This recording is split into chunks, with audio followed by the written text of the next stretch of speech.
Komisi Pemberantasan Korupsi atau KPK dikabarkan telah menetapkan Sekjen PDI Perjuangan Hasto Kristianto sebagai tersangka dalam kasus dugaan suap Harun Masiku.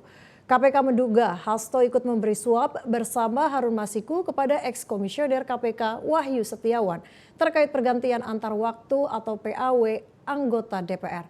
Dengan pimpinan baru, apakah KPK kali ini mampu membongkar kasus Harun Masiku yang sudah sejak 4 tahun lebih jalan di tempat? Sudah bersama saya eks-pimpinan KPK Pak Saud Sitomorang. Selamat siang Pak Saud. Halo, selamat siang. Apa kabar? Ya, selamat siang Pak Saud dengan Cica di sini Pak. Pak, bagaimana tanggapan Anda nih Pak terkait penetapan tersangka Hasto Kristianto ini? Apakah ini gebrakan baru dari pimpinan KPK yang baru saja dilantik? Mengapa baru sekarang Pak? Ya, kalau kita lihat kronologisnya kan cukup lama kan itu. Kalau kejadiannya itu diduga tuh 2019 ya terjadinya. Karena itu kan hasil dari OTT ya. Hasil OTT itu selalunya itu ada kejadian pidana sebelumnya didalemin. Ya. Kemudian terjadi lagi. Jadi itu kan hasil pemilu 2019. Kemudian kalau kita lihat OTT-nya 2020 praktis sampai sekarang itu udah 4 tahun. Jadi kalau ditanya bagaimana ini kok bisa agak sulit begini gitu. Karena dari awal memang kasusnya ini sangat complicated ya, sangat kompleks gitu. Waktu itu ada OTT yang kemudian menghalang-halangi ketika kemudian mereka ingin melakukan penangkapan di daerah suatu daerah, terus kemudian juga bermasalah juga waktu mereka mau geledah dan seterusnya. Pada saat itu juga ada undang-undang KPK baru sehingga situasinya agak ruwet gitu ya. Sehingga kalau kita lihat awalnya ini kan sebenarnya kan lebih kepada persoalan politik sebenarnya. Politik dalam pengertian bagaimana nomor urut yang paling bawah bisa naik ke atas, MA-nya sudah setuju, tapi KPU-nya tidak menjalankan sehingga kemudian terjadi interaksi dan kemudian ada pemberi, ada penerima, which is disebut-sebut di situ HK ini terkait dalam proses pemberi gitu.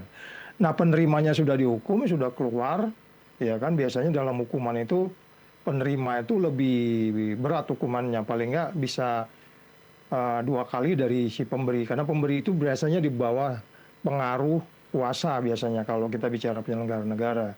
Jadi kompleksitasnya ini cukup banyak sebenarnya. Jadi kita jangan melihat kasus ini hanya ada sekjen partai, kemudian diduga melakukan penyuapan, terus yang bersama-sama, yang seorang yang melarikan diri, nggak begitu. Kita harus melihat ini dalam situasi Indonesia yang sangat ruwet.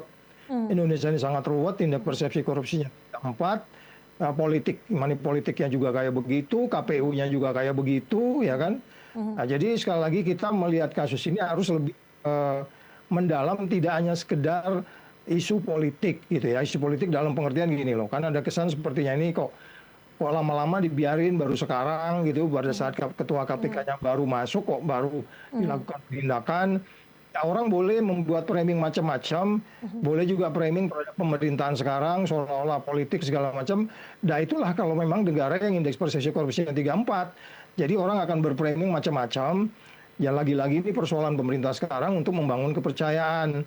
Jadi yang paling penting adalah due process of law-nya harus diikuti. Jadi baik itu siapapun yang terkait, kalaupun nanti mereka sudah menyebut nomornya, kita juga nggak tahu, saya nggak baca apa benar nomor suratnya sudah ada, penyidikannya, anggap saja itu ada. Ya para pihak harus menghargai hukum itu, karena proses penindakan seperti ini bukan proses yang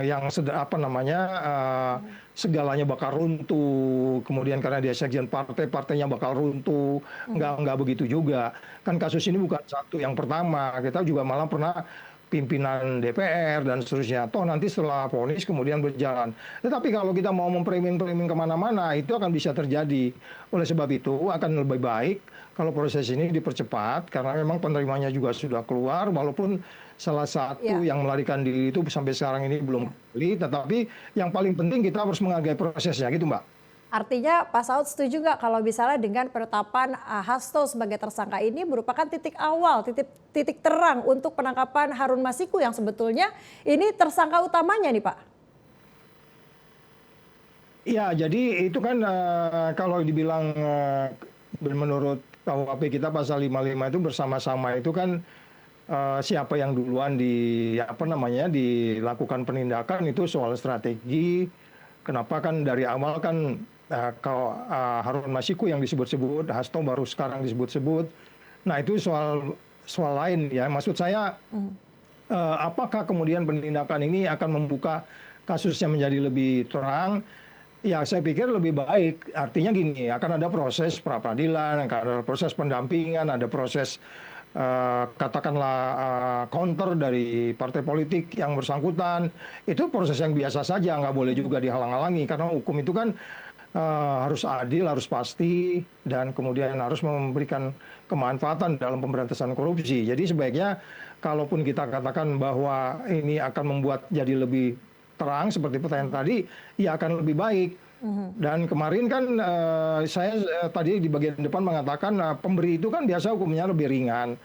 Kemudian katakanlah nanti inkrah di pengadilan, terus IMK di MA dan seterusnya, ya enggak berarti runtuh segalanya gitu ya. Jadi sekali lagi proses-proses penindakan itu adalah proses yang biasa gitu, Mbak. Pak Saud, bagaimana menurut Anda ini strategi KPK dalam menetapkan tersangka Hasto Kristianto? Apakah ini pendekatan yang bisa dikatakan tepat untuk membongkar kasus yang telah berlangsung lama selama ini, Pak?